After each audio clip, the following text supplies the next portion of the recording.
नमस्कार मित्रों, स्वागत है आप सभी लोगों का। Let's crack UPSC CSC Hindi GS हम लोग कर रहे हैं और जीएस में मॉडर्न हिस्ट्री की हम लोग बात कर रहे हैं। मित्रों, इसको बहुत जल्दी ख़त्म करना है, इसको फिनिश करना है तुरंत ही, क्योंकि ये हमारे पास में स्पेक्ट्रम है। एक मैराथन आप लोगों के लिए मैं लाऊंगा। इसमें मैराथन में आप देखेंगे कि 1885 से लेके 1947 तक की जितनी भी घटनाएं हैं वो सारी घटनाएं और व्यक्तित्व के साथ में आपको पूरा ओवरऑल एक पीडीएफ मिल जाएगा। और मित्रों, खास बात, वीडियो शुरू हुआ है अभी, तो मैं इस वीडियो को शुरू में ही बता देना चाहता हूं कि इसका जो एमसीक्यूज हो रहा है, जो मॉडर्न हिस्ट्री का जो एमसीक्यूज हो रहा है, मल्टीपल चॉइस क्वेश्चन, जो कि प्रीलिम्स के लिए है। ठीक है, प्रीलिम्स 2021 के लिए या 22 के लिए, जो भी मित्र हैं, जो लोग दे रहे हैं, वो क्या करेंगे, वो अनअकैडमी प्लेटफॉर्म पे आ जाएंगे। ठीक है, अनअकैडमी प्लेटफॉर्म जो कि ऐप होता है ना, आप लोग उसको डाउनलोड करना, मैं अभी प्रोसेस बता देता हूँ आपको कैसे डाउनलोड करना है। कई लोग तो जानते भी होंगे, लेकिन फिर भी आप अनअकैडमी लर्निंग ऐप जो है वो गूगल प्ले स्टोर से डाउनलोड करेंगे। वहां पे आप आएंगे, वहां पे प्रॉपर हमारी एमसीक्यूज चल रही है मित्रों, और वहां पे आप आएंगे, अपनी तैयारी का बढ़िया जायजा ले सकते हैं, इवेलुएट कर सकते हैं खुद को। तो आप लोग यहाँ पे आएंगे। ठीक है, चलो, जिन लोगों को सब्सक्राइब करना है मेरा कोर्सेज, अगर सब्सक्राइब करते हैं इस कोड के साथ में, तो आपको कई सारी चीजें मिलती हैं। आप देखेंगे यहाँ पे कि जैसे आप सब्सक्राइब करेंगे आ, तो आपको क्या क्या मिलेगा इसमें। अगर मेरा कोड AMR10 कोड यूज करते हुए आप लोग करेंगे, तो यहाँ पे मेरा इसमें आपको हिस्ट्री तो पूरी मिल जाएगी। ठीक है, ओवरऑल हिस्ट्री मिल जाएगी, और इसके बाद में आपको पॉलिटी मिल जाएगी। ठीक है, एथिक्स मिल जाएगा, मेरी तरफ से इतना मिल जाएगा आपको, और करंट अफेयर मिल जाएगा। इसके बाद में जिनका लोक प्रशासन है वो मिल जाएगा उन लोग। तो ये सारी चीजें मिल जाएंगी। अब मित्रों, एक बात ध्यान से देख लो, मैं एंशियंट हिस्ट्री जो है वो ये करा रहा हूँ सुबह 10 बजे। अन अकेडमी बिल्कुल फ्री क्लासेस है, ये बिल्कुल फ्री क्लासेस है अन अकेडमी प्लेटफॉर्म, तो यहाँ पे ज्वाइन कर सकते हैं। दूसरा, इंडियन पॉलिटी में लेता हूँ क्लासेस को। इंडियन पॉलिटी जो है वो आप देखेंगे यहाँ पे कि 4 बजे है, शाम को एमसीक्यूज होता है। दूसरी एक और बात, खास बातें हैं, इसको ध्यान से, वीडियो पॉज नहीं करना, आगे इसको नहीं करना, स्किप नहीं करना। करंट अफेयर का एमसीक्यूज मैं करा रहा हूँ, करंट अफेयर का एमसीक्यूज में करा रहा हूँ, डेली 12 बजे क्लासेस होती है। और यहाँ पे आप देखेंगे जो मॉडर्न हिस्ट्री है, इसका टाइम चेंज हो गया है। ये आज वाली क्लास तो अभी 11 बजे है ये। ठीक है, जो भी चल रही है यहाँ पे, आज की क्लास को तो नहीं कह सकते, लेकिन अगली जो क्लासेस रहेंगी आपकी वो 8 बजे सुबह से चलेंगी। ठीक है मित्रों, ज्योग्राफी पॉलिटी में कराने जा रहा हूँ, और एथिक्स जो है वो यहाँ से आपको मिलेंगी। तो ये दो क्लासेस जो है वो आपको बाद में मिलेगी, लेकिन लोक प्रशासन जिनका है वो लोग यहाँ पे यूट्यूब पे क्लासेस चलती हैं, तो आप लोग यूट्यूब पर करेंगे। ठीक है, तो एमसीक्यूज ये सारी क्लासेस बिल्कुल फ्री मिल रही है। तो आप लोग एमसीक्यूज कहाँ करेंगे, आके अन अकेडमी प्लेटफॉर्म पे। ठीक है, अन अकेडमी प्लेटफॉर्म पे आप करेंगे आके। चलो, ये सारी बातें थी शुरुआत में। आप लोग अगर आप सब्सक्राइब करते हैं इस कोड के साथ में, तो आपको daily live classes, live test और क्विजेज मिल जाएंगे, स्ट्रक्चर्ड कोर्सेज, अनलिमिटेड एक्सेस, मतलब नए और पुराने वीडियो सारे मिल जाएंगे। ये मैं बात कर रहा था कि अगर आप अनअकैडमी का लर्निंग ऐप डाउनलोड करेंगे गूगल प्ले स्टोर से, और यूपीएससी गोल सेलेक्ट करके UPSC CSC civil services examination, अगर ये गोल आप सेलेक्ट करते हुए मेरा नाम सर्च करेंगे, मेरा नाम अमित कपूर है, तो आप देखेंगे कि हमारे सारे वीडियो आपको मिलते रहेंगे। बिल्कुल फ्री क्लासेस हैं वो। ठीक है, अपनी तारीख को बेहतर करने के लिए आप इवेल्युएट कर सकते हैं, मतलब एमसीक्यूज कर सकते हैं, वहां पे मैं एमसीक्यूज कराता हूँ। ठीक है, तो आप लोग क्लासेस यहाँ करिए, एमसीक्यूज वहां करिए आके।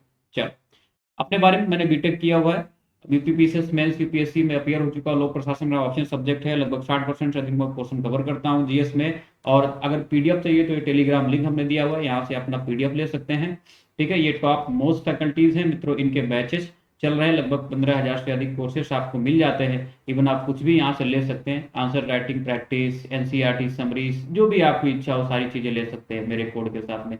मित्रों, यहाँ पे प्लस कोर्स अगर आप सब्सक्राइब करते हैं इस कोड के साथ में, तो मैंने बता दिया था आपको कि इंस्टेंट आपको हिस्ट्री की क्लासेस मिल जाएंगी हमारी, और टॉप मोस्ट फैकल्टीज की, और आपको यहाँ पे पॉलिटी की क्लासेस मिल जाएंगी, इसके बाद में एथिक्स की क्लासेस मिल जाएंगी, और इसके बाद में आप देखेंगे करंट अफेयर की क्लासेस आपको मिल जाएंगी। तो ये अगर सब्सक्राइब करना चाहते हैं तो 1 साल 2 साल 3 साल के लिए इस कोड के साथ में सब्सक्राइब करेंगे तो मेरे साथ जुड़ सकते हैं। ये सारी क्लासेस आपको मिल जाएंगी प्लस में, ठीक है मित्रों। एक आइकॉनिक है, आइकॉनिक AMR 10, ये 1 साल 2 साल 3 साल के लिए मेरे साथ जुड़ सकते हैं। इसमें मेंटरशिप होती है। अधिक जानकारी के लिए आप मेरा जो टेलीग्राम लिंक है वहां पे आएंगे, वहां पे सारी चीजें आपको बता दी जाएंगी।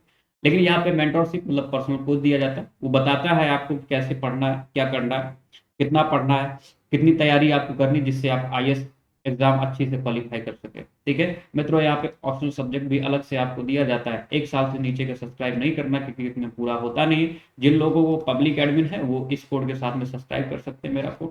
प्रॉपर क्लासेस चल रही with question answer discussion, previous year और संभावित क्वेश्चन, ठीक है। तो ये सारी चीजें आप लोग मित्रों यहाँ पे आइकॉनिक और ऑप्शनल प्लस का आप कॉम्बो यहाँ पे देख सकते हैं। इस कॉम्बो में मेरा कोड यूज कर सकते हैं। 1 साल 2 साल 3 साल के लिए उससे जुड़ सकते हैं। ये समिट हुई थी, अनअकैडमी समिट 4.0 हुआ है क्योंकि आप पे नामी गिरामी हस्तियां आई हुई थी। एक 31 30 और 31 को चला हुआ, आप देख रहे हैं। पी चिदम्बर साहब, कपिल सिब्बल साहब, कैलाश सत्यार्थी जी, दुर्गा सत्यनारायण, तमाम सारे IAS जो है ब्यूरोक्रेट्स यहाँ पे शामिल हुए थे जिनका लेक्चर हुआ है। लगभग 70 आइकॉनिक स्पीकर आए हुए थे।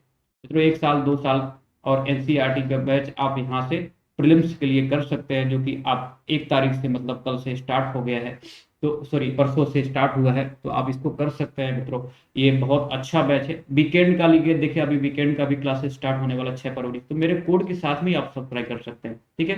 सब्सक्राइब करते रहे, मेरा कोर्स आपको मिलता रहेगा 31 तारीख से। वैसे व्हाइट बोर्ड पे पढ़ाने में थोड़ा और ज़्यादा मज़ा आता है, लेकिन फिर भी यहाँ पर भी हम कवर करेंगे, बहुत परेशान नहीं होना। सारी चीज़ें हम यहाँ पे भी कर सकते हैं। व्हाइट बोर्ड पे अपना अलग मज़ा है, लेकिन फिर भी कोई बात नहीं।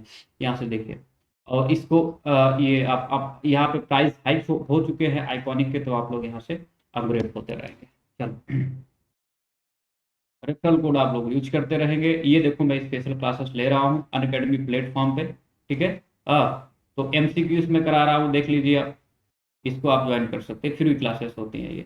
मेरे कोर्स कौन से हैं अनअकैडमी, मैंने बता दिया था आपको। लोक प्रशासन, अगर आप सब्सक्राइब करेंगे इस कोड के साथ में तो आपको लोक प्रशासन मिल जाएगा, हिस्ट्री मिल जाएगी, पेपर सेकंड पूरा मिल जाएगा।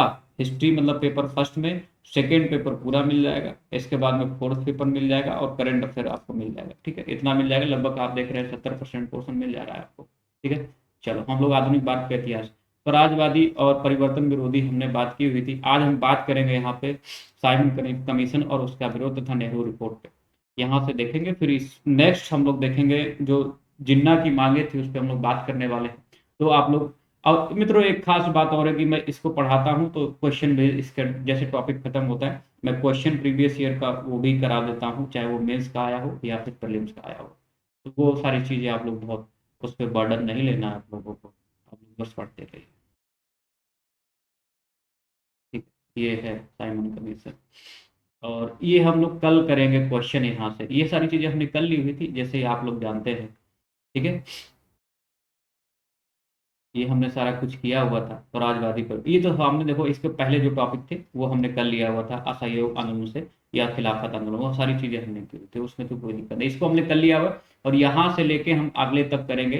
कहाँ तक करेंगे, जैसे जो जिन्ना की 14 मांगे खत्म होगी और सविनय अवज्ञा स्टार्ट होगा, तो वहां से हम लोग देख लेंगे, ठीक है। ये हमने बातें की हुई थी इस पर।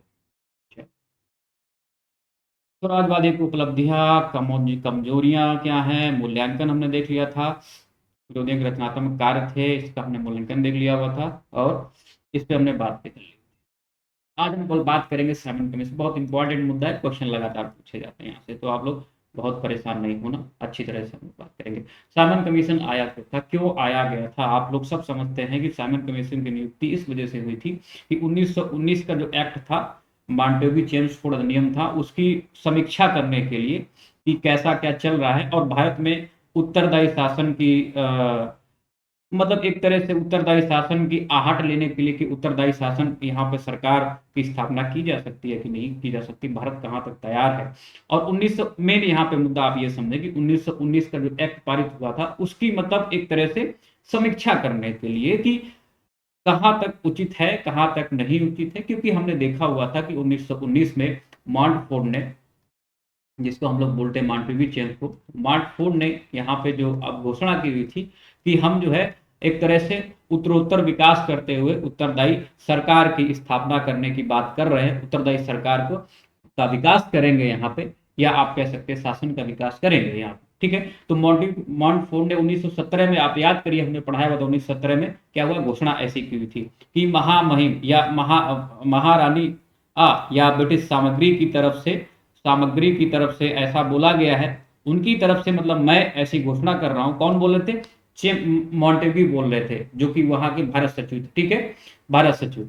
तो वो ऐसे घोषणा कर रहे थे, हमने देखा, तो उन्होंने कहा था कि हम उत्तरदायी शासन का कहां तक विकास हो सकता है उसकी हम लोग क्या करेंगे, एक अधिनियम पारित करते हैं 1919, जो कि उनके नाम से ही आया हुआ था, जिसका नाम था 19 मॉन्टेग्यू चेम्सफोर्ड 1919 का अधिनियम, या सुधार अधिनियम 1919, ठीक है, एक्ट आया हुआ था। तो उन्होंने अपने नाम पे ऐसा कुछ बोला हुआ था, ठीक है, उनके ही नाम पे ऐसा सुधार अधिनियम आया हुआ था। तो इसकी समीक्षा करने के लिए साइमन कमीशन जो है उसकी नियुक्ति हुई। अब दिक्कत यहाँ पे ये थी कि इसको 10 वर्षों, जो 1919 का अधिनियम था, इसको 10 वर्षों के बाद इसकी समीक्षा करने के लिए होनी थी। तो आप आंकड़ा लगा देखेंगे तो कायदे से तो आप देखेंगे 1929 में इसको साइमन कमीशन को जो है वो नियुक्त किया जाना चाहिए था, लेकिन क्या है, जल्दी ही इसको नियुक्त किया गया। तो 2 साल पहले इसकी नियुक्ति की क्या ऐसी वजह थी, और क्यों साइमन कमीशन का इतना ज्यादा विरोध हुआ था, और इसके बाद में इसने किस तरह की रिपोर्ट जाहिर की हुई थी, क्यों विरोध हुआ था, कितने दलों ने इसका विरोध किया हुआ था, कितने दलों ने इसका बहिष्कार नहीं किया हुआ था, इसमें क्या क्या इसके बाद में उत्तरोत्तर इसके बाद में और क्या क्या चीजें हुई, उस पर हम लोग बात करने वाले हैं। तो आप लोग बहुत आसानी से इसको समझ सकते हैं, कुछ इसमें है नहीं। हमने पहले ही बता दिया साइमन कमीशन क्यों आया हुआ, हमने बता दिया कि 1919 एक्ट को जो सुधार अधिनियम के तौर पर पारित हुआ था, जिसमें उत्तरदायी शासन की स्थापना की बात कही गई हुई थी, ठीक है, तो इसकी समीक्षा के लिए आया हुआ था। लेकिन ये 10 वर्षों में समीक्षा होनी थी, लेकिन इसमें हुआ क्या, ये 2 साल पहले ही आ गया, ठीक है। तो ये 1919 के पारित होने करते समय ब्रिटिश सरकार ने घोषणा की थी कि 10 वर्षों पश्चात सुधारों की समीक्षा होगी, लेकिन 27 में, नवंबर 27 में इसकी नियुक्ति की घोषणा कर दी गई, और जिसका नाम एक ध्यान रखेंगे, भारतीय विधिक आयोग इसको भी बोला जाता है, ठीक है। क्या बोला जाता है इसको? भारतीय विधिक आयोग भी इसको बोला जाता है, ठीक है। तो कुछ कुछ मेन पॉइंट हम लोग इसमें ब्लर बोल्ड कर रखा, तो आसानी हो जाएगी। इसमें मैंने तो आपको बहुत ज्यादा करनी है नहीं। 27 में इसने आयोग की ये नियुक्ति की घोषणा की, और भारतीय विधिक आयोग, इसका नाम, एक और नाम है जिसका आप तो ध्यान रखें, ठीक है, sir John Simon. Sir John Simon इसके अध्यक्ष थे, और सभी 7 जो सदस्य थे वो कौन से थे इसमें? अश्वैध थे, ठीक है, अश्वैध थे। अब तो ये ध्यान रखेंगे, अब अश्वैध यहाँ से इसको टारगेट कर लेंगे हम लोग विरोध के स्वरूप, ठीक है, टारगेट कर लेंगे यहाँ से, टारगेट।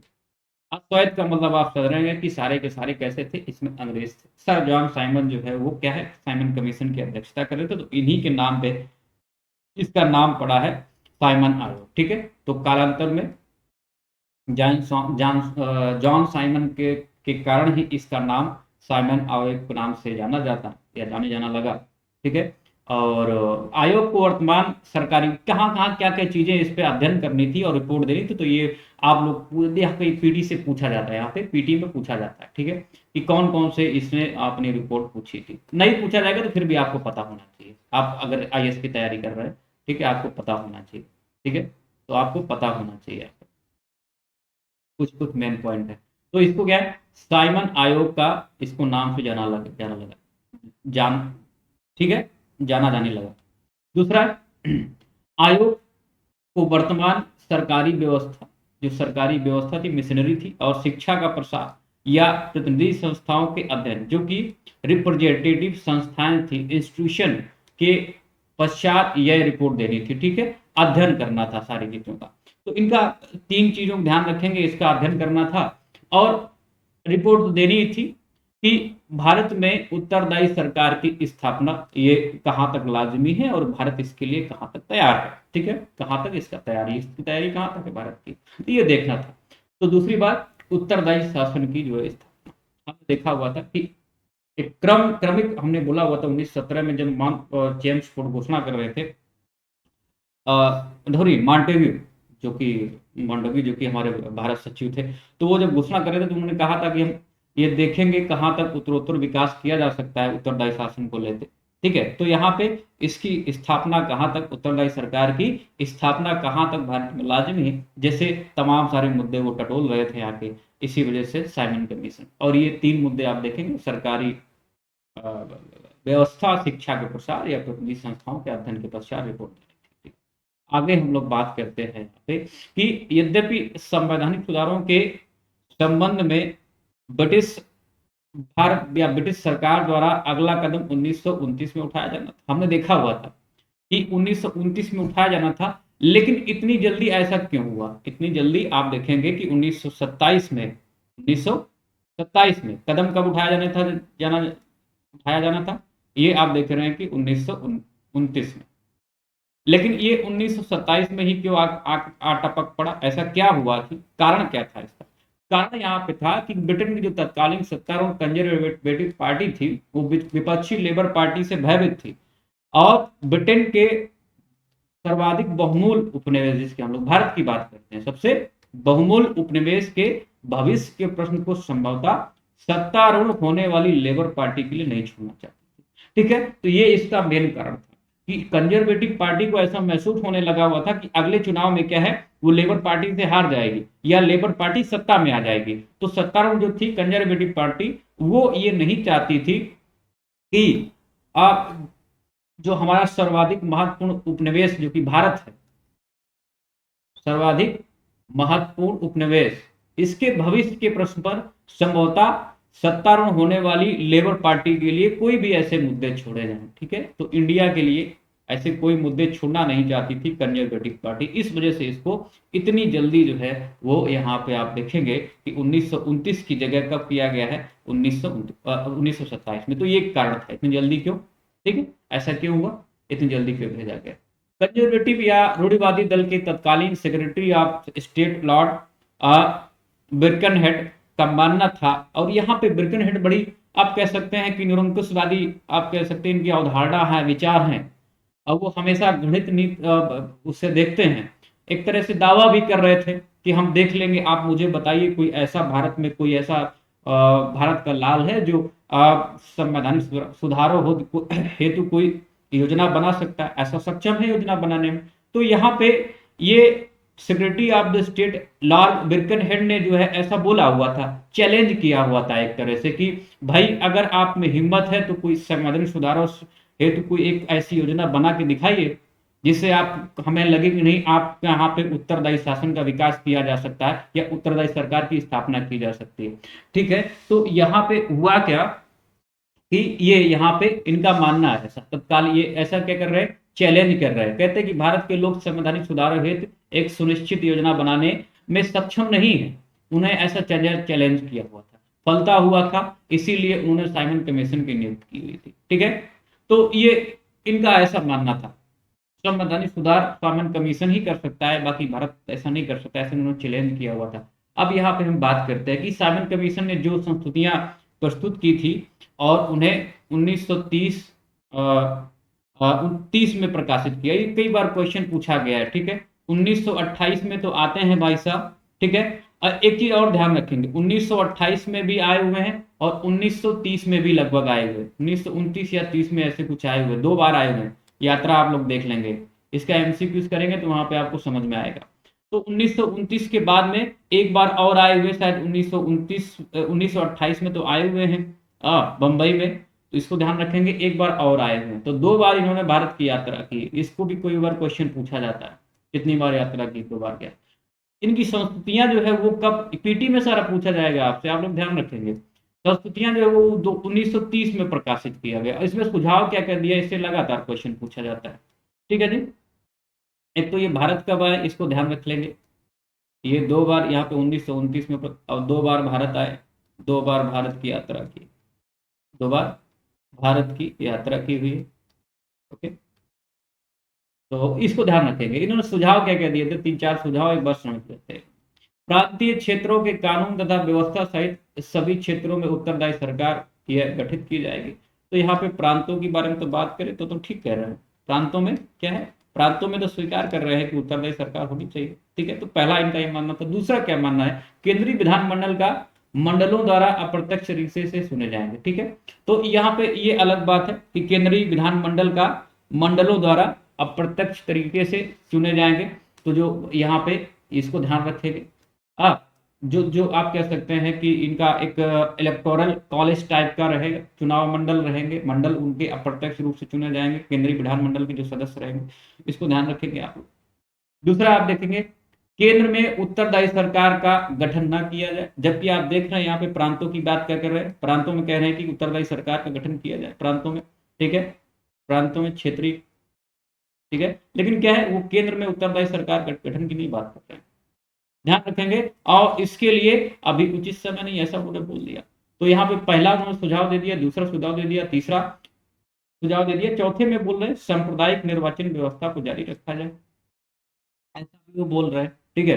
तो ये चार यहाँ पे सुझाव उन्होंने दिए हुए थे। मुख्यतः तो आप देखेंगे तीन ही थे, क्योंकि सांप्रदायिक निर्वाचन व्यवस्था पे तो पहले से ही चली आ रही थी, तो उस पर कुछ कहना नहीं था, लेकिन फिर भी उन्होंने कहा था कि इसको जारी रखा जाए।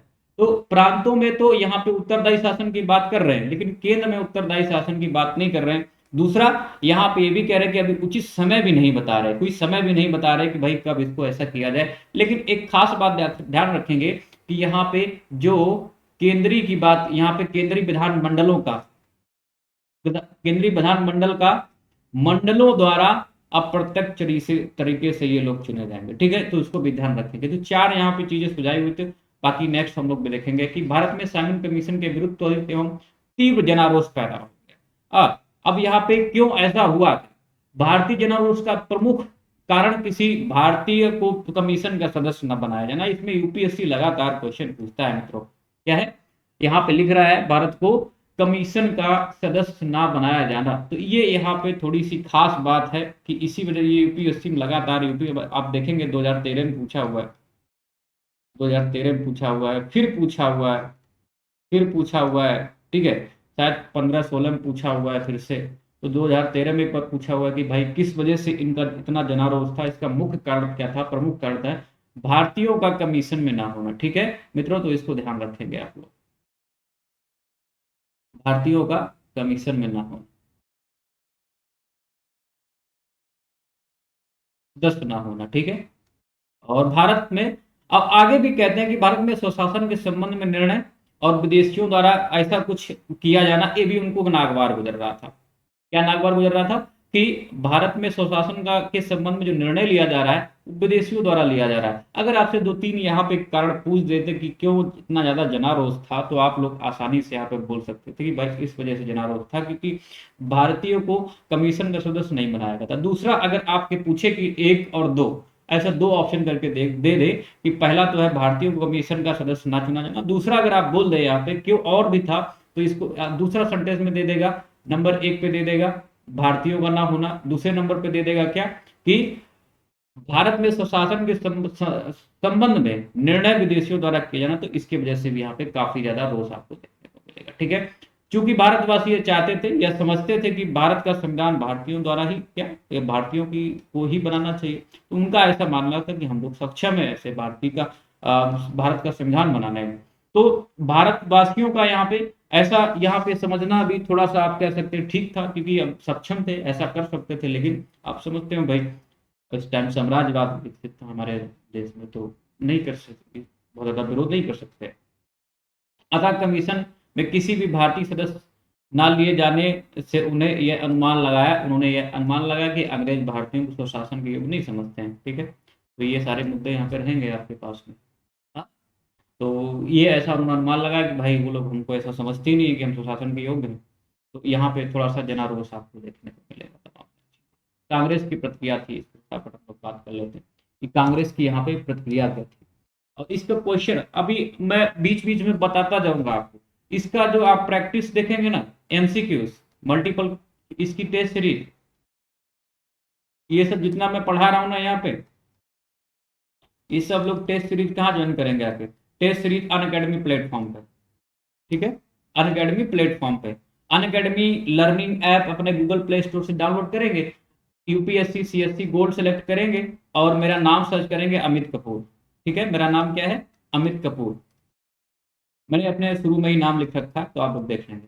अमित कपूर नाम जैसे सर्च करेंगे तो मेरी सारी क्लासेस आ जाएगी, तो आप लोग फॉलो कर लेंगे। यहाँ पे एमसीक्यू आपको मिलता रहेगा, तो क्लास यहाँ पे, एमसीक्यू वहां पे, कहाँ पे, प्लेटफॉर्म पे। मित्रों इसी वजह से इसी तरह का मैं करंट अफेयर का वीकली ला रहा हूँ। तो करंट अफेयर का जो वीकली मिलेगा वो आपको संडे को मिलेगा पूरा पूरा, ठीक है। अब संडे को जब मिल जाएगा मित्रों तो होगा क्या, उसका एमसीक्यूज मैं कहाँ कराऊंगा, अनअकैडमी लर्निंग ऐप पे कराऊंगा। अनअकैडमी लर्निंग ऐप पे मैं इसका एमसीक्यूज कराऊंगा, किसका, करंट अफेयर का। जो भी आप यहाँ पे पढ़ेंगे सबका current affair Unacademy learning app में मिलेगा। तो आप लोग वहां पे ज्यादा से ज्यादा संख्या में वहां पे आप लोग एमसीक्यूज करेंगे, ठीक है मित्रों। चलो यहाँ पे आप लोग देखते हैं कि कांग्रेस की प्रतिक्रिया क्या थी। मद्रास में अधिवेशन हुआ 1927 में अंसारी जी की अध्यक्षता में। प्रत्येक स्तर पर और प्रत्येक रूप में साइमन कमीशन का बहिष्कार करने का निर्णय लिया गया, उसमें कोई गुरेज नहीं किया गया। तो इसको डेट याद रखेंगे आप लोग, डेट क्या याद रखेंगे कि कब आया हुआ था।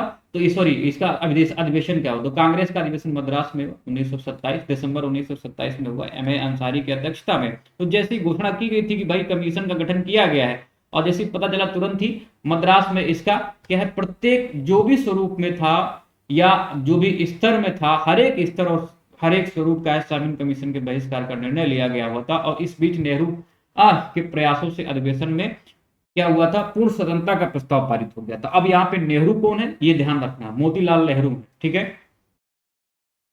मोतीलाल नेहरू, ये जवाहरलाल नेहरू जी के फादर है, मोतीलाल नेहरू, ठीक है। तो ये मोतीलाल नेहरू के प्रयासों से इस अधिवेशन में पूर्ण स्वतंत्रता का प्रस्ताव पारित हो गया था। तो ऐसा भी वहां पे तमाम सारी चीजें हो रही, इसको ध्यान रखेंगे। एक तो साइमन कमीशन का विरोध भी हो रहा है, दूसरा अगर आपसे पूछे कि यहाँ पे और कौन सा बहुत महत्वपूर्ण प्रस्ताव पारित हुआ था, तो इसको भी आप लोग ध्यान रखेंगे कि इस अधिवेशन में पूर्ण स्वतंत्रता का प्रस्ताव भी पारित हो गया था। दूसरा आप लोग देखेंगे इसका बहिष्कार कौन कौन कर रहा था, बहिष्कार की नीति किसने अपनाई हुई थी।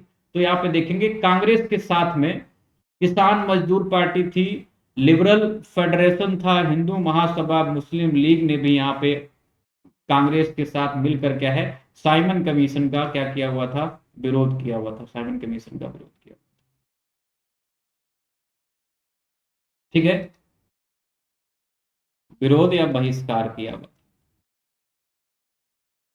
बहिष्कार ज्यादा अच्छा शब्द है, विरोध तो कर नहीं सकते, बहिष्कार।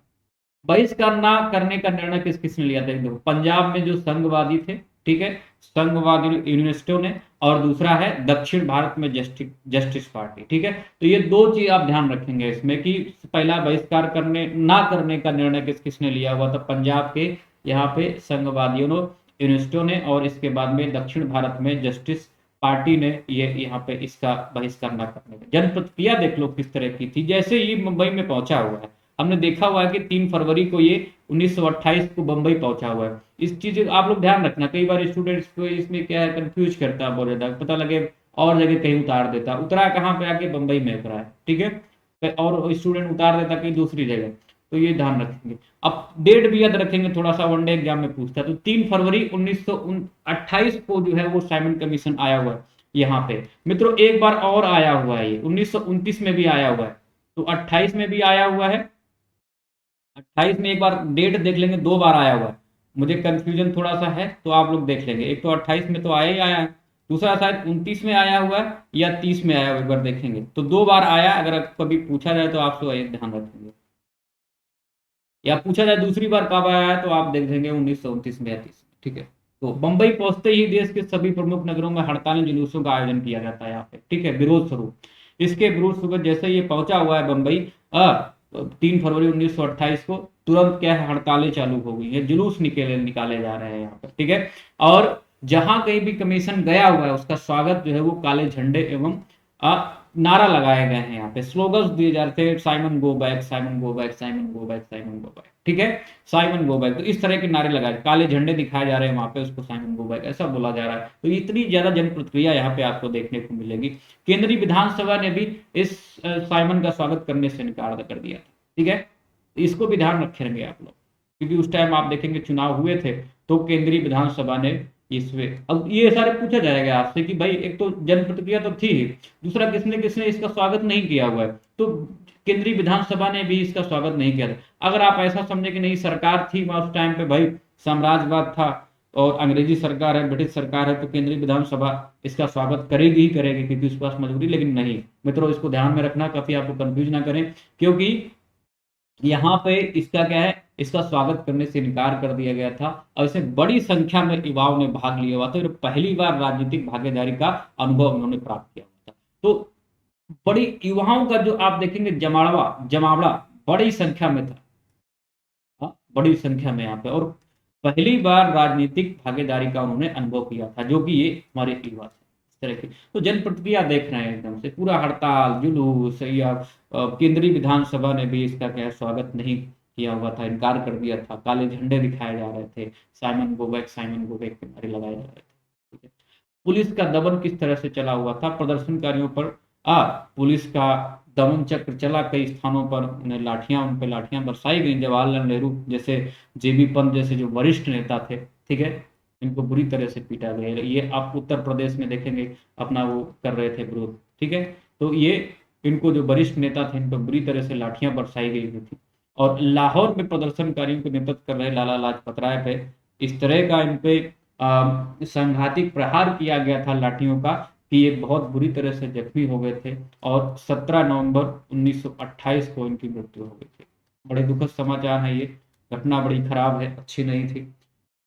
तो अपनी जो वरिष्ठ नेता थे उन पे लाठियां बरसाई तो बरसाई गई, लेकिन क्या हुआ है, उन्होंने अपनी वरिष्ठ नेताओं ने जान भी गंवाई हुई थी, जिसमें लाला लाजपत राय आप देखेंगे मुख्य। ठीक है, तो पुलिस का दमन इस तरह से चला हुआ था। ठीक, तो ये पुलिस का दमन था। अब हम लोग बात करते हैं नेक्स्ट, साइमन कमीशन की नियुक्ति का प्रभाव क्या था। प्रभाव एक बार देख लेते हैं कि क्या प्रभाव था इसकी नियुक्ति का। भारतीय राजनीति में साइमन कमीशन की नियुक्ति के दो प्रभाव मुख्य रूप से, इसमें दो प्रभाव देखने को आपको मिलेंगे। ठीक है, अब वो कौन कौन से प्रभाव एक बार देखते हैं फटाफट। ठीक है, दो प्रभाव इसमें देखने को मिलेंगे, और देखो इसमें दो क्या तीन एक तरह से दिख रहे हैं, यहाँ पे इसको ऐसे मिला देंगे, लेकिन यहाँ पे हम लोग देखेंगे कुछ प्रभाव हैं जो मुख्य रूप से है, देखेंगे। इसमें मौलिक राष्ट्रवादी ताकतों को जो पूर्ण स्वराज के साथ समाजवादी आधार पर सामाजिक आर्थिक सुधारों की मांग कर रही थी और उत्तेजित कर दिया। तो ये क्या प्रभाव हुआ इस मौलिक राष्ट्रवादी ताकतों को क्या किया हुआ, जो पूर्ण स्वराज के साथ समाजवादी आधार पर सामाजिक आर्थिक सुधारों की मांग करी थी, उनको उत्तेजित कर दिया। मतलब आप ये कह सकते हैं सीधे सीधे तौर पे कि सामाजिक जो विचार थे या समाजवादी थे उनको उत्तेजित कर दिया। दूसरा, इसने लॉर्ड बिरकेनहेड की इस चुनौती को स्वीकार कर लिया, मुंह तोड़ जवाब दिया, मुंह तोड़ जवाब दिया, जो कि कहता था कि भारतीय सर्वसम्मत संविधान का निर्माण करके दिखाए। तो इसका दूसरा तो प्रभाव ये हुआ, पहला प्रभाव क्या, समाजवादियों को उत्तेजित कर दिया। दूसरा प्रभाव क्या है कि इसने एक तो जो लॉर्ड बिरकेनहेड ने चुनौती दी थी कि भाई आप लोग ऐसा कोई संविधान निर्माण करके नहीं दे सकते जो को सबको स्वीकार हो, जो सबको स्वीकार हो। तो सब यहाँ पे आप देखेंगे भारतीय सर्वसम्मत संविधान का निर्माण करके दिखाया, तो यहाँ इसका मुंह तोड़ जवाब हुआ, और इससे भारतीयों की इस अवसर पर अवधारणा असाधारण जो है वो एकता प्रदर्शित होती है। यहाँ पे क्या, यहाँ पे सारे जितने भी आप देखेंगे गुट हैं, जो भी हमारे यहाँ पे दल हैं, भारतीय दल हैं, वो सारे के सारे एक साथ में आ जाते हैं और सर्वसम्मत से संविधान का निर्माण करने का यहाँ पे आप देखेंगे। तो एक सर्वदलीय बैठक बुलाई जाती है इसके बाद में। अब इसके नेक्स्ट इस पे हम लोग क्या देखने वाले हैं, नेहरू रिपोर्ट देखने वाले हैं। ठीक है, नेहरू रिपोर्ट में मित्रों इसका एमसीक्यूज आपको कहाँ मिलेगा, एमसीक्यूज जो कि आप देखें टेस्ट सीरीज जिसको बोलते हैं, फिर वो चाहे यूपीएससी के लिए हो, यूपीपीसीएस के लिए हो, या किसी अदर एग्जाम के लिए हो। ठीक है, सबके लिए क्या है, सब लोग इसमें देखेंगे आके। कहाँ पे मिलेगी एमसीक्यूज, वो अनअकैडमी प्लेटफॉर्म पे, अनअकैडमी लर्निंग ऐप पे मैं इसकी टेस्ट सीरीज कराता हूँ, तो आप लोग वहां पे आ जाएंगे। ठीक है, अनअकैडमी लर्निंग ऐप पे मैं इसकी टेस्ट सीरीज कराता हूँ, वहां पे आप लोग आ जाएंगे। ठीक है, तो इस तरह से क्या नियुक्ति का प्रभाव क्या हुआ, एक तो समाजवादी उखड़ गए, दूसरा सारे गुट एक साथ में आ गए और बिरकेनहेड की जो चुनौती थी उसको स्वीकार करते हुए क्या किया हुआ, एक संविधान निर्माण की बात कही गई हुई है यहाँ पे, तो कैसे कैसे संविधान निर्माण की बात कही गई है उस पर हम लोग बात करते हैं, ठीक है। तो अब आगे स्टेप पे हम लोग क्या करेंगे, उस संविधान उसकी चुनौती को स्वीकार करते हुए यहाँ पे मोतीलाल नेहरू आते हैं और उन्होंने एक तरह से आप कह सकते हैं कुछ प्रावधान किए हैं जो कि एक रिपोर्ट के तौर पर बनता हुआ दिखाई पड़ेगा, जिसको हम लोग बोलते हैं नेहरू रिपोर्ट बोलते हैं, ठीक है। ये क्या है, नेहरू रिपोर्ट।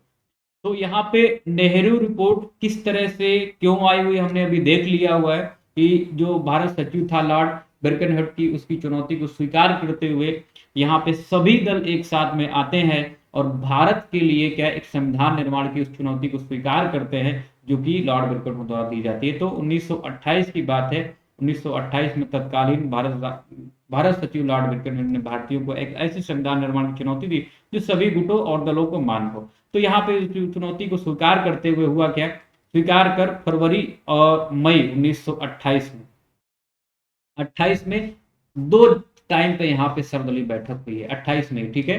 तो जैसे ही फरवरी में, एक तो 3 फरवरी को जब साइमन आया, तो उसके बाद में जस्ट आप देखेंगे 1928, 1928 को एक तो हो गई, दूसरी एक मई में होती है जाके, तो दो यहाँ पे ये आपको सर्वदलीय बैठक देखने को मिलेगी।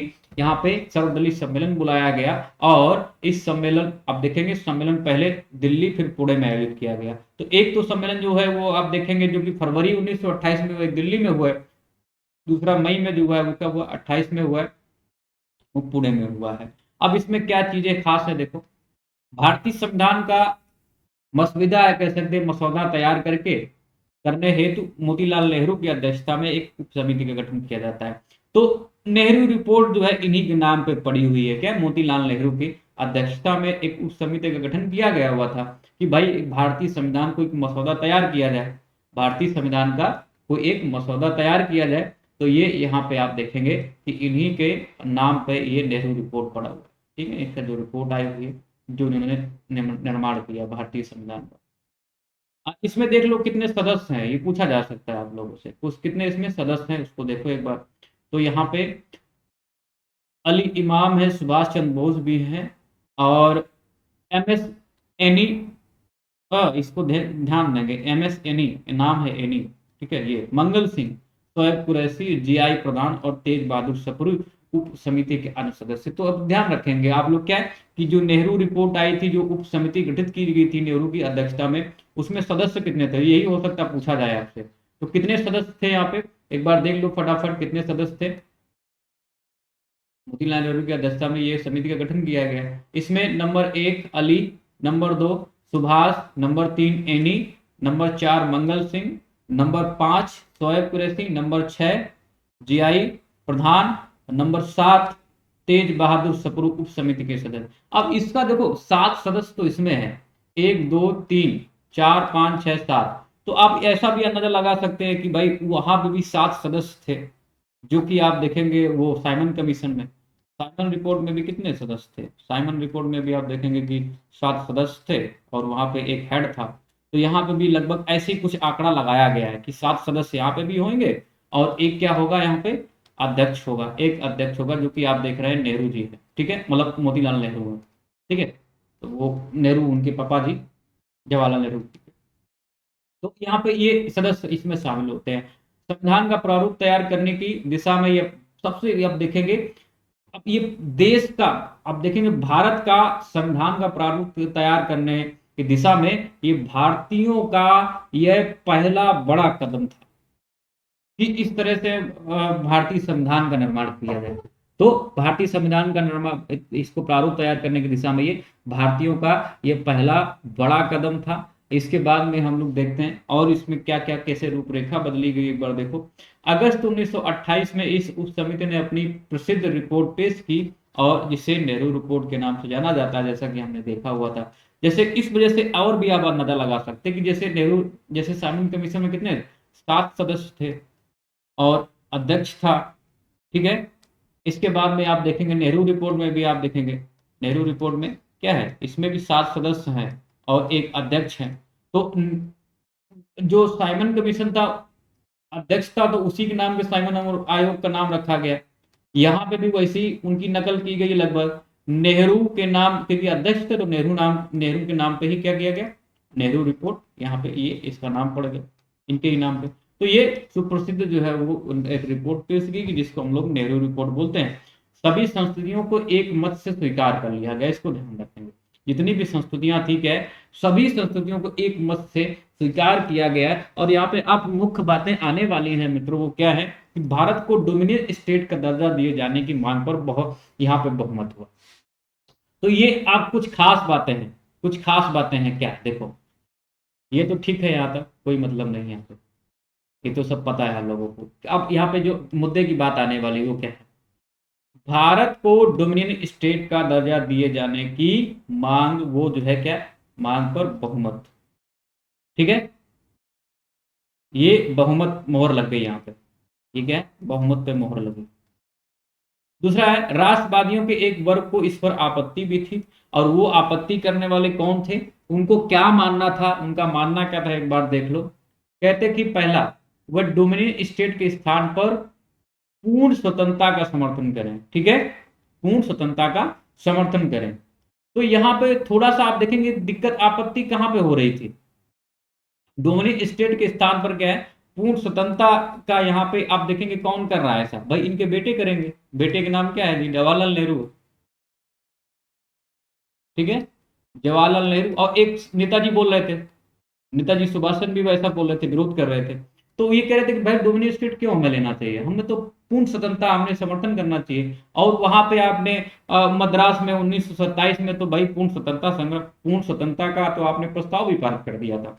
तो जो इनके मोतीलाल नेहरू के बेटे थे जवाहरलाल नेहरू जी की, जो प्रधानमंत्री हमारे थे, देश के पहले प्रधानमंत्री, ठीक है, तो इन्होंने एक तो विरोध कर दिया कि पापा ऐसी बात नहीं, अगर मैं ऐसे बोल रहा हूँ, ऐसे नहीं बोला होगा, सम्मानित व्यक्ति हैं, लेकिन फिर भी आपको याद दिलाने के लिए कि पापा आपने तो बोला हुआ था कि 1927 में, हाँ आपने तो प्रस्ताव पारित कर दिया था मद्रास अधिवेशन में कि भाई स्वतंत्रता संग्राम, पूर्ण स्वतंत्रता संग्राम का प्रस्ताव आपने पारित किया, तो अब आपने डोमिनियन स्टेट क्यों ले लिया। तो यहाँ पे सबसे पहले जो मिलेंगे उनके बेटे मिलेंगे, जवाहरलाल नेहरू इसका विरोध, फिर नेताजी सुभाष चंद्र बोस भी यहाँ पे थोड़ा सा ये उनका भी उखड़ा उखड़ा मन है कि आपने डोमिनियन स्टेट कैसे लिया, पूर्ण स्वतंत्रता संग्राम आपने पहले बोला हुआ था, फिर यहाँ पे तो वो समर्थन करते हैं इसका कि भाई पूर्ण स्वतंत्रता संग्राम।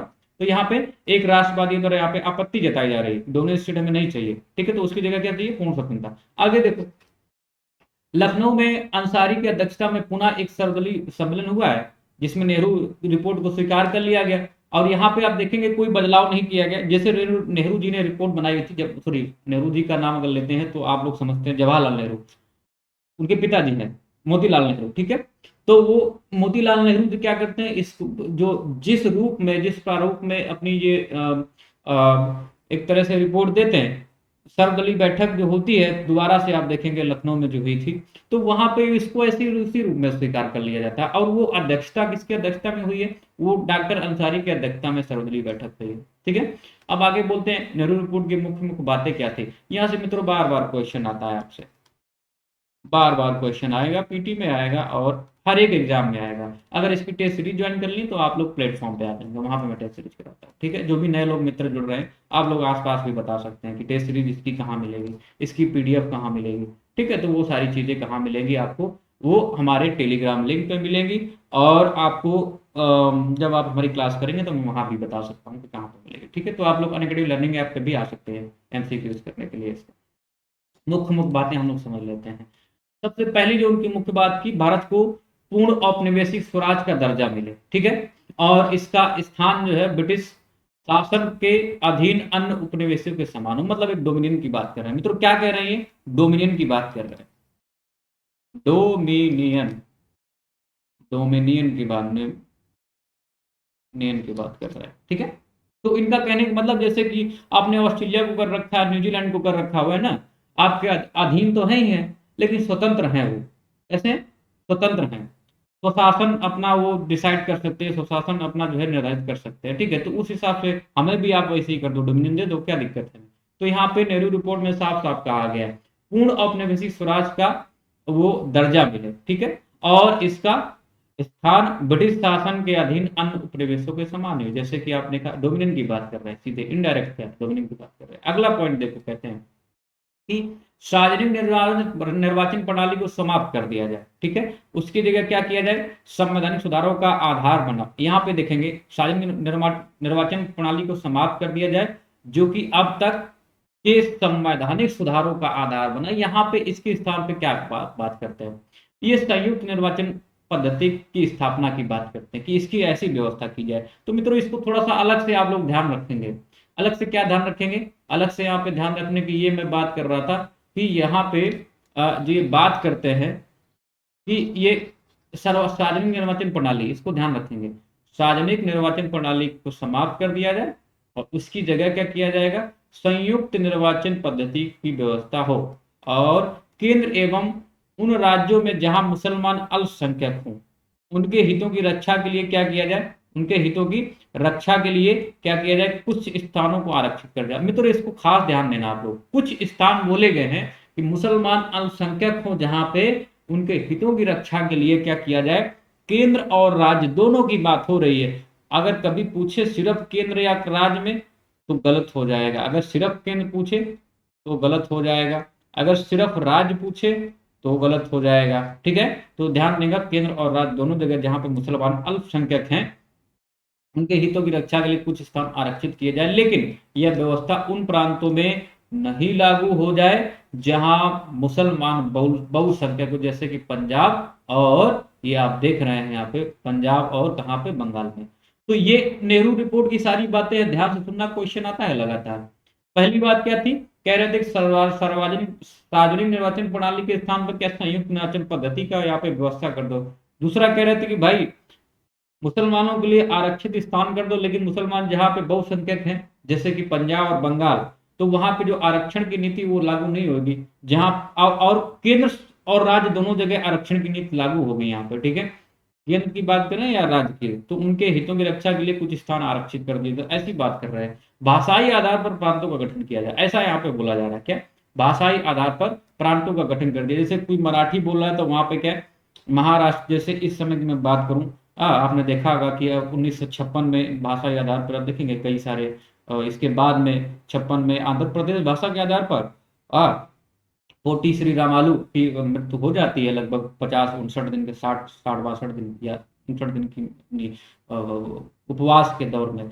इसके बाद में आप देखेंगे भाषा के आधार पर, जैसे 60 के बाद में 1956 के बाद 58 के बाद में फिर ये दौर चला हुआ था कि भाषा के आधार पर प्रांतों का या राज्यों का गठन किया जाए। तो उसको जो है यहाँ पे वही प्रणाली आप कह सकते हैं, अगर आप याद करना चाह रहे हैं तो मैं आपको एग्जांपल दे रहा हूँ कि जिस तरह से आप देखेंगे 1956 में भाषाई आधार पर जिस तरह से गठन हुआ था उस तरह से। तो ये भाषाई आधार पर प्रांतों का गठन, ये यहाँ पे नेहरू रिपोर्ट की खास बात। जैसे मराठी वाला, तो जैसे मराठा बोल रहा है तो महाराष्ट्र हो गया, मलयालम बोल रहा है तो इसके बाद में जैसे मलयालम बोल रहा है तो केरल हो गया, ठीक है। अब कन्नड़ बोल रहा है तो कर्नाटक, ठीक है। इस तरह से हमने बताया हुआ था, ठीक है। तो ऐसे एकदम से कर सकते, गुजरात बोला तो गुजराती, ठीक है। तो ऐसे बोला भाषा के आधार पर। दूसरा है संघ बनाने की स्वतंत्रता हो, वयस्क मताधिकार जैसे मांगों को सम्मिलित किया जाए। अब ये मित्रों यहाँ पे देखो तमाम सारी बातें कही गई थी, जैसी मांगे सम्मिलित, मतलब यहाँ पे आप समझ सकते हैं क्या क्या बातें कही गई। संघ बनाने की स्वतंत्रता हो, ठीक है।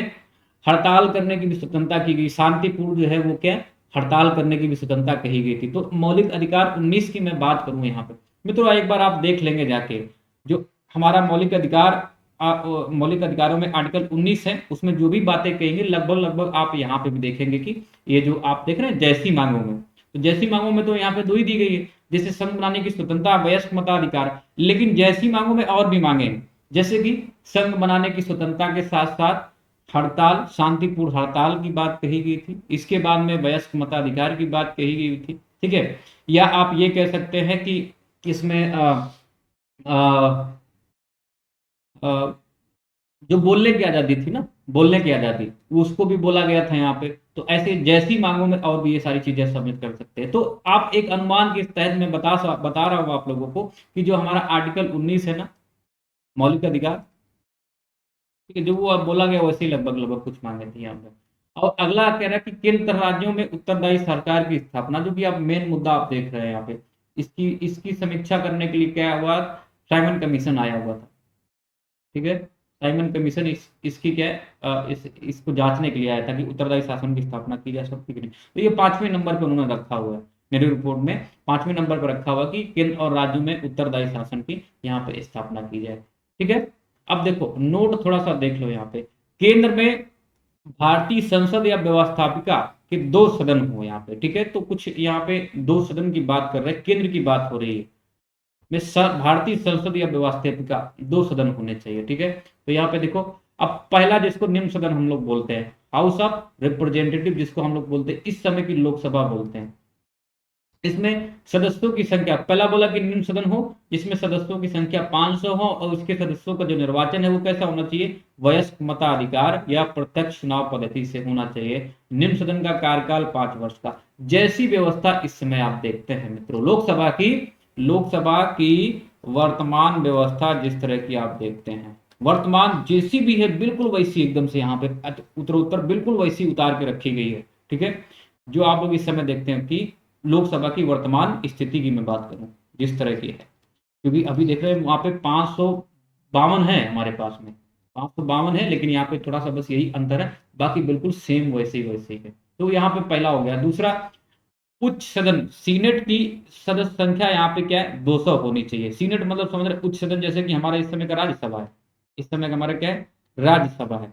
तो बोले सीनेट, यहाँ पे उसको नाम दिया गया था सीनेट जो होना चाहिए उसमें 200 संख्या, और इसके सदस्यों का निर्वाचन परोक्ष पद्धति से प्रांतीय व्यवस्थापिकाओं द्वारा होना चाहिए, और उच्च सदन का कार्यकाल 7 वर्ष का होना चाहिए। तो मित्रों यहाँ पे देखो, यहाँ पे तो सदन का ही कार्यकाल, यहाँ पे थोड़ा सा चेंज क्या है, आप देखो अगर आप राज्यसभा की तुलना करें यहाँ पे, तो एक तो यहाँ पे संख्या में कमी आ रही, यहाँ पे आप देखेंगे हमारे यहाँ पे 250।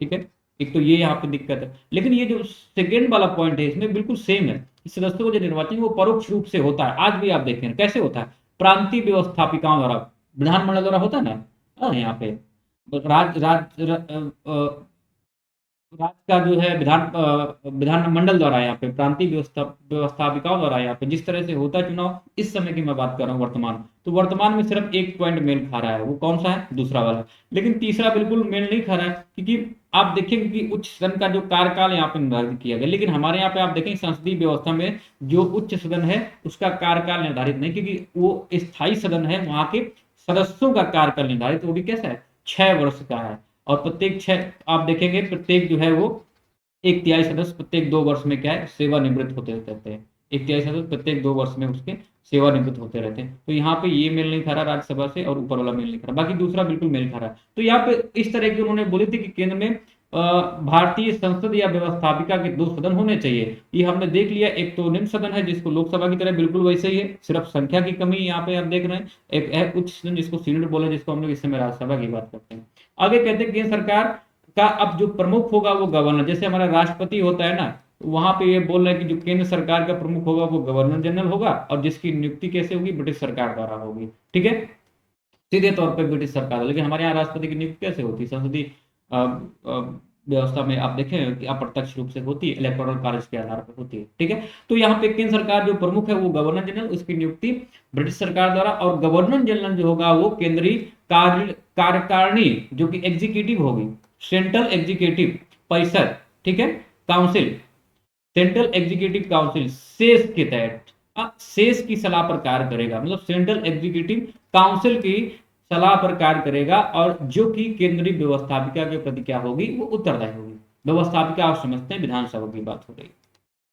ठीक है, आज भी जिस तरह की व्यवस्था है हमारे यहाँ पे, क्योंकि कार्यकारिणी किसके प्रति उत्तरदायी होती है, विधानसभा के विधायिका के प्रति उत्तरदायी होती है, और अगर बहुत आप बात करें तो वही लोकसभा के प्रति उत्तरदायी होती है, सामूहिक रूप से लोकसभा के प्रति उत्तरदायी होती है। हम लोग बोल देते हैं कि क्या संसद के प्रति या विधायिका के प्रति हमारी कार्यकारिणी उत्तरदायी। तो बिल्कुल वैसी व्यवस्था है जैसे कि आप वर्तमान में देखते हैं। वर्तमान में भी आप देखते हैं कि जो हमारी व्यवस्था है कैसी, कि जो हमारी एग्जीक्यूटिव है किसके प्रति होती है, विधायिका के प्रति, मतलब व्यवस्थापिका के प्रति। ठीक है, तो यहाँ पे बोला जा रहा है कि जो केंद्रीय व्यवस्थापिका के प्रति उत्तरदायी होगी, जो कार्यकारिणी होगी, और प्रांतीय व्यवस्थापिकाओं का कार्यकाल वो 5 वर्ष का होगा, इसका भी निर्धारण वहां पे किया गया है। और इसका प्रमुख कौन होगा, वो गवर्नर होगा, गवर्नर जनरल नहीं होगा मित्रों, ध्यान देना, कौन होगा, गवर्नर होगा, जो प्रांतीय कार्यकारिणी परिषद की सलाह पर कार्य करेगा। ठीक है, तो जिस तरह की केंद्र में व्यवस्था थी वैसी वहां पे राज्य में व्यवस्था। राज्यों में क्या व्यवस्था है, देखो इस तरह की केंद्र में व्यवस्था है उसी राज्यों में व्यवस्था है। क्या कह रहे हैं कि जो गवर्नर जनरल होगा वो केंद्रीय कार्यकारिणी परिषद की सलाह पर कार्य करेगा, और जो कि व्यवस्थापिका पे उत्तरदायी। और यहाँ पे प्रांतीय व्यवस्थापिकाओं की मैं बात करूँ, इसका कार्यकाल कितना होगा, 5 वर्ष का होगा। इसका प्रमुख कौन होगा, गवर्नर होगा, और जो प्रांतीय कार्यकारिणी परिषद की सलाह पर कार्य करेगा। ठीक है, कार्य करेगा। ठीक है, तो यहाँ पे दोनों व्यवस्थाएं आप देखेंगे अलग अलग। यहाँ पे मित्रों गवर्नर जनरल नहीं है, इसका ध्यान रखना, गवर्नर जनरल नहीं है, जनरल नहीं है, कौन है, सिर्फ गवर्नर है, प्रांतीय गवर्नर जो है। अगला हम लोग बात करते हैं, यहाँ पे कुछ 13-14 दी गई हैं, एक बार देख लेंगे फटाफट। मुसलमानों के धार्मिक एवं सांस्कृतिक हितों को पूर्ण संरक्षण दिया जाए। देखिए जैसे कि आप अपने आप इसमें देखते हैं, जो अल्पसंख्यक जो हमारे यहाँ पे समुदाय हैं उनकी रक्षा के लिए आप देखेंगे 24 से 28 के बीच में दिया गया हुआ है। ठीक है, तो अल्पसंख्यक के तौर पर यहाँ पे क्या उनके धार्मिक, जैसे कि आप मुसलमानों की बात करें तो धार्मिक और सांस्कृतिक हितों की पूर्ण संरक्षण की यहाँ पे बात कही गई है। ठीक है, पूर्ण संरक्षण की बात कही गई। दूसरा है पूर्ण धर्म निरपेक्ष राज्य की स्थापना। यहाँ पे पूर्ण धर्मनिरपेक्ष राज्य की स्थापना और राजनीति से धर्म का पृथक्करण कर देने की बात कही, पृथक्करण। तो ये भी ध्यान रखेंगे, बहुत वैसे मुद्दे हैं, बहुत जटिल एकदम से तरह से है कि पहले ऐसी अवधारणा कब प्रतिपादन किया गया हुआ था। तो मित्रों अभी ये देखो प्रतिपादन किया गया है, कब किया गया है, आप देख रहे हैं नेहरू रिपोर्ट में 1928 की बात हो रही है। तो पूरी तरह से कैसे धर्मनिरपेक्ष राज्य की स्थापना और राजनीति को धर्म से, जैसे इस समय हमारे प्रचलन में है, धर्म को क्या राजनीति से बिल्कुल अलग करके देखा गया। सभी धर्मों में क्या है, वो किसी भी धर्म की क्या करना है, मतलब ऐसा नहीं कि नकार देना, लेकिन कभी सभी धर्मों में मतलब ऐसा अपनी आस्था दिखाना कि भाई सभी धर्म एक समान है। ठीक है, तो ऐसा है पूर्ण धर्मनिरपेक्ष राज्य की स्थापना और कार्यपालिका को विधानमंडल के प्रति जो है उत्तरदायी बनाया जाए। ठीक है, तो ऐसा हमने देखा हुआ था। अभी जो अभी हमने देखा हुआ था केंद्रीय जो कार्यकारिणी थी, जिस तरह से हमने देखा हुआ था जो हमारी मंत्री परिषद होती थी, केंद्रीय कार्यकारिणी परिषद जिसको हम लोग मंत्री परिषद बोलते थे, तो मंत्री परिषद हमारी आज भी कैसी है, वो केंद्रीय व्यवस्थापिका मतलब लोकसभा के प्रति उत्तरदायी, लोकसभा के प्रति क्या है, उत्तरदायी है। ठीक है, जो हमने बात की हुई थी यहाँ पे अभी उत्तरदायी है। जो हमारी इस समय आप देखते हैं कि जो मंत्री परिषद है, यहाँ पे जो ये इस समय कार्यकारिणी परिषद जो लिखा है इस समय, ठीक है, ये जो लिख रहा है यहाँ पे, तो वर्तमान की जो हमारी केंद्रीय मंत्री परिषद है वो किसके प्रति उत्तरदायी है, लोकसभा के प्रति उत्तरदायी है। लोकसभा तो मतलब केंद्रीय व्यवस्थापिका के प्रति उत्तरदायी होनी चाहिए। और यहाँ पे ये बात हो रही है जो कार्यपालिका है, और जो हम लोग अभी बात कर रहे थे यहाँ पे जो कार्यपालिका क्या है, विधायिका प्रति या विधानमंडल के प्रति क्या उत्तरदायी बनाई जाए। जैसे आप देखते हैं कि जो हमारी कार्यपालिका है वो विधायिका के प्रति उत्तरदायी होती है। दूसरा, और यहाँ पे 9वें नंबर पे किसको रखा गया, कहते हैं प्रांतों, केंद्र और प्रांतों में संघीय आधार पर शक्तियों का विभाजन किया जाए। ठीक है, किंतु अवशिष्ट शक्तियां वो केंद्र को दे दी जाए। जैसे इस समय संविधान में जो हमारे संविधान में इस समय जो हमारे संविधान में इस समय जो हमारे संविधान में, ठीक है, तो प्रांतों, केंद्र और प्रांतों में संघीय आधार पर शक्तियों का क्या किया जाए, विभाजन किया जाए, किंतु अवशिष्ट शक्तियां वो केंद्र को दे दी जाए। वो क्या है, केंद्र को दे दी जाए। दूसरा, सिंध को बंबई से पृथक कर एक पृथक प्रांत बना दिया जाए। ठीक है, ये ध्यान रखेंगे आप लोग, सिंध को क्या किया, पहले क्या है, ये सिंध जो है वो बंबई प्रांत में आता था, तो अब यहाँ पे बोला जा रहा है कि सिंधु को जो है, सिंध को जो सिंध प्रांत है उसको बंबई से पृथक करके एक अलग पृथक राज्य बना दिया जाए। उत्तर पश्चिम सीमा प्रांत की जो ब्रिटिश भारत के अन्य प्रांतों के समान वैधानिक स्तर प्रदान किया जाए। तो यहाँ पे थोड़ी बात अच्छी हो रही, मुद्दे की बात ये हो रही, क्या मुद्दे की बात हो रही कि उत्तर पश्चिम सीमा की मैं बात करूं, ये जो एरिया है नॉर्थ वेस्ट का, नॉर्थ वेस्ट सीमा प्रांत की ब्रिटिश भारत के अन्य प्रांतों के समान वैधानिक स्तर प्रदान कर दिए जाएं, ये भी बात यहाँ पे कही गई थी। और इसके बाद 12वें नंबर पे है कि देशी राज्यों के अधिकारों एवं विशेषाधिकारों को सुनिश्चित किया जाए। देशी राज्य थे और उत्तरदायी शासन की स्थापना के पश्चात ही किसी राज्य की राज्य की संघ में सम्मिलित किया जाए, मतलब यहाँ पे सम्मिलित किया जाए, किसी राज्य को सम्मिलित किया जाए, ऐसा बोल सकते हैं। ठीक है, तो ये देशी राज्यों के अधिकारों विशेषाधिकारों को सुनिश्चित करने की बात कह रहे हैं यहाँ पे, सुनिश्चित किया जाए। और उत्तरदायी शासन की स्थापना के पश्चात ही, उत्तरदायी शासन की स्थापना के पश्चात ही क्या किया जाए, यहाँ पे राज्यों को संघ में सम्मिलित किया जाए। दूसरा एक और यहाँ पे मुद्दा, कुछ ऐसे मुद्दे अटपटे हैं जिनको ध्यान रखना, नहीं तो यहाँ से क्वेश्चन छूट जाएगा, ठीक है। इसके बाद में नंबर 13 पे आते हैं कि भारत में एक प्रतिरक्षा समिति, उच्चतम न्यायालय और लोक सेवा आयोग की भी स्थापना की जाए। मित्रों ये खास चीज ध्यान रखना, आप, मैंने इसको बोल्ड वैसे ही कर रखा हुआ, लेकिन आप लोग भी ध्यान रखेंगे, ठीक है। तो ये बात हो रही है यहाँ पे कि भाई एक प्रतिरक्षा समिति का यहाँ पे गठित किया जाए। अब कह सकते हैं कि एक न्यायालय की, उच्चतम न्यायालय की बात कही जा रही है, यहाँ पे लोक सेवा आयोग की स्थापना की बात की जा रही है। तो ये सारी बातें देखो कब हुई थी, नेहरू रिपोर्ट में ही बोली गई, ठीक है। अब यहाँ पे हम लोग बात करेंगे मुस्लिम एवं हिंदू सांप्रदायिक प्रतिक्रिया। नेहरू रिपोर्ट पे हिंदू और मुस्लिम सांप्रदायिक प्रतिक्रिया थी, यहाँ हम कल करेंगे यहाँ से, ठीक है। अब कल करेंगे, थोड़ा सा इसको देखेंगे, और कल जो मुद्दा हमारे पास में रहेगा वो रहेगा 14 जो मांगे थी, इसकी प्रतिक्रिया के स्वरूप आप देखेंगे जिन्ना ने भी 14 मांगे प्रस्तुत की हुई थी। जिन्ना ने भी क्या किया हुआ, 14 मांगे प्रस्तुत की हुई है। अब हम लोग देख लेंगे यहाँ पे साइमन रिपोर्ट, इसमें क्या भिन्न था, जिन्ना और नेहरू रिपोर्ट में क्या भिन्न था, ये सारी चीजें हम लोग कल करने वाले हैं। तो इसको बहुत ध्यान से पढ़ना, क्वेश्चन लगातार मित्रों पूछा जाता है। और इसके बाद में हम लोग कल करने के बाद में क्वेश्चन आंसर भी डिस्कस कर लेंगे, ठीक है। प्रीवियस ईयर क्वेश्चन पेपर भी डिस्कस कर लेंगे, ठीक है। प्रीवियस ईयर क्वेश्चन पेपर इस भी डिस्कस कर लेंगे, और उसमें प्री और मेंस दोनों रहेगा, तो आप लोग परेशान नहीं होना बहुत ज्यादा। प्री और मेंस दोनों रहेगा इसमें, तो ध्यान देंगे आप। चलो इसको हम लोग अब कल करेंगे यहाँ से। कल मिलते हैं। और टेस्ट सीरीज आप लोग करते रहिए, इसकी टेस्ट सीरीज आपको कहाँ मिलेगी, अनअकैडमी लर्निंग ऐप पे मिल जाएगी। कहाँ पे मिलेगी जी, अनअकैडमी लर्निंग ऐप पे। और मित्रों यहाँ पे 7 तारीख को देखो आपका ये अनअकैडमी कॉम्बैट है, तो आप कॉम्बैट में भी आप आ सकते हैं। अनअकैडमी कॉम्बैट होता है, यहाँ पे इनाम भी दिया जाता है, 3 महीने का सब्सक्रिप्शन दिया जाता है, या 1000 रुपये वाउचर दिया जाता है, ठीक है। तो आप लोग इसको ध्यान में रखेंगे। इसको आप लोग, कुछ लोग सब्सक्राइब भी कर लो, तो मैं लगातार क्लासेस आपको देता रहूंगा, कुछ कुछ सब्सक्राइब करते रहो। और आपको मैंने क्लासेस बोला हुआ कि आपको हिस्ट्री तो मिल जाएगी यहाँ से, फिर दूसरे नंबर पे हमने देखा हुआ था कि पॉलिटी मिल जाएगी, ठीक है। पॉलिटी के साथ में हमने देखा हुआ था कि आपको एथिक्स भी मिल जाएगी यहाँ पे।